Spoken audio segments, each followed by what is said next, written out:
All right, we're going to watch Sienna's backstroke here. We're going to watch it underwater from the side. The other thing, Sienna, while we're looking at your backstroke video, do make sure to also check the notes that Lynette sent in the email.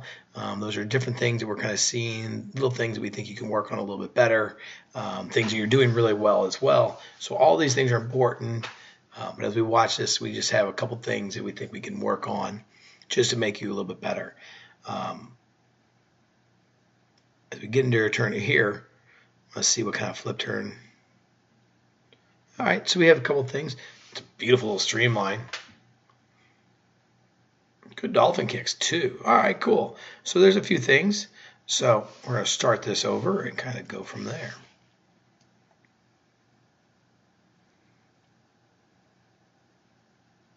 All right, Sienna.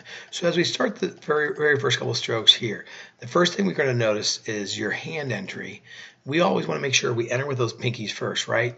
And as you can kind of see, your fingers are kind of entering fingertip first, kind of a flat hand almost on that left side. So you want to make sure as you look at that hand, I'm going to see if I can scroll in a little bit. You want to make sure that you get that pinky down and your thumb up, okay? So work on that for us on that hand entry. Because you can see you have to turn your hand from up, then down, out to the side, and then down. And so it's almost like you're going the first quarter of that pull without actually grabbing water because your hand isn't really in the right position.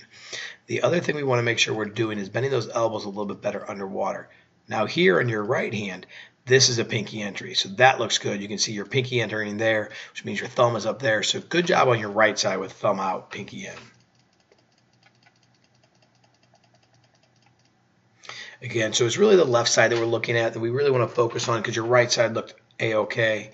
The other thing we really want to try and work on here, if you can look at right here, your palm is facing down. All right, what you want to try to do is imagine how you throw a ball, right? You want to take your hand. As your hand enters about 6-8 inches deep, you want to take a ball and basically throw it towards your feet or throw it towards a wall. So instead of having your palm face that way, imagine this is facing the wall. You want your palm facing that way. Okay, so that you're always trying to push through and pull yourself through that water. You don't want to have your hand flat at all. On your other side too, right here, you can see it's palm down. So these are the things that sometimes it's difficult to see above water, but for right here, we can totally see it. Now, the one thing we do like is you've got a good arm bend here and your hand is out to the side. So you've got the right idea of how to start to get that elbow bent.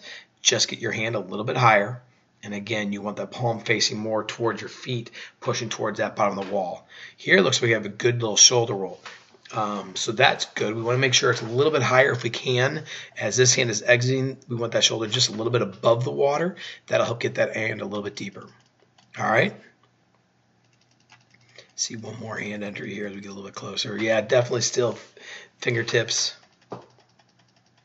And there you kind of see. Now here you're catching a little bit better water, but this really is a straight arm with your wrist kind of flat following behind. You want to make sure that your hand is an extension of your wrist, an extension of your forearm, all in one straight line. Okay, bend your elbow underwater, but straight with your forearm to your wrist to your fingertips. All should be together.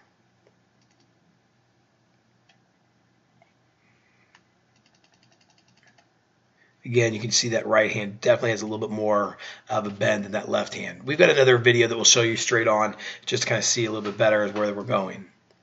As far as your kick goes, your kick looks pretty strong. Right at the surface, good head position or good white water coming off your feet. Head position here looks pretty good. Your hips are a little low. You can see here that we go down here and then we're more in this position, a little bit seated.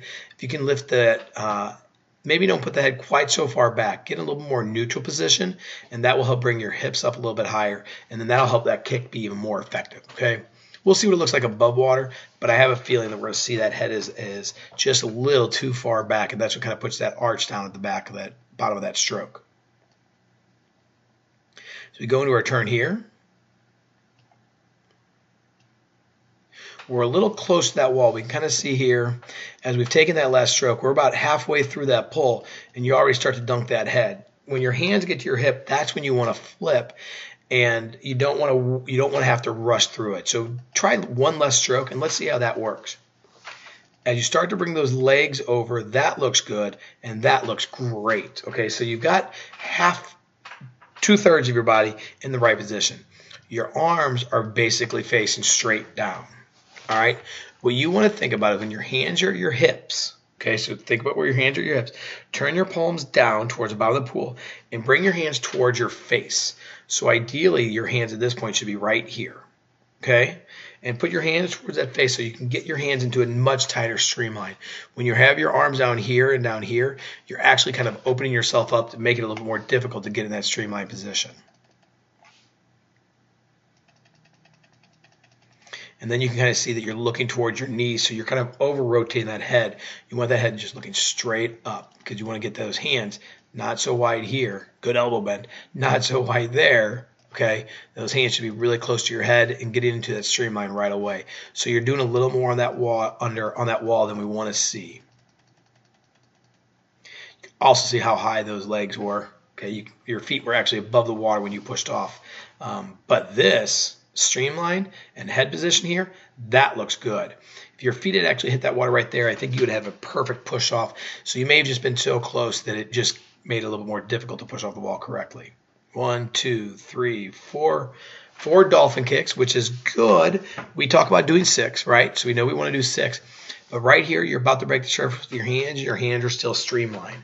The very first stroke, you come off your turns and you come off the start, it's called your breakout. You want to start that breakout really right about here, okay? So that the idea is the bottom hand, so that on this hand is your right, your bottom hand starts that stroke. That as soon as your hand breaks the surface on your left side and your head starts to break the surface, you're already into your stroke. Here you kind of see both hands are above the water, head comes above the water, and you still haven't really started that stroke until just there. All right, so we got to start that stroke a little bit earlier. Breakout looks good. That looks really good. So I can't wait to see what it looks like from the side. But nice job.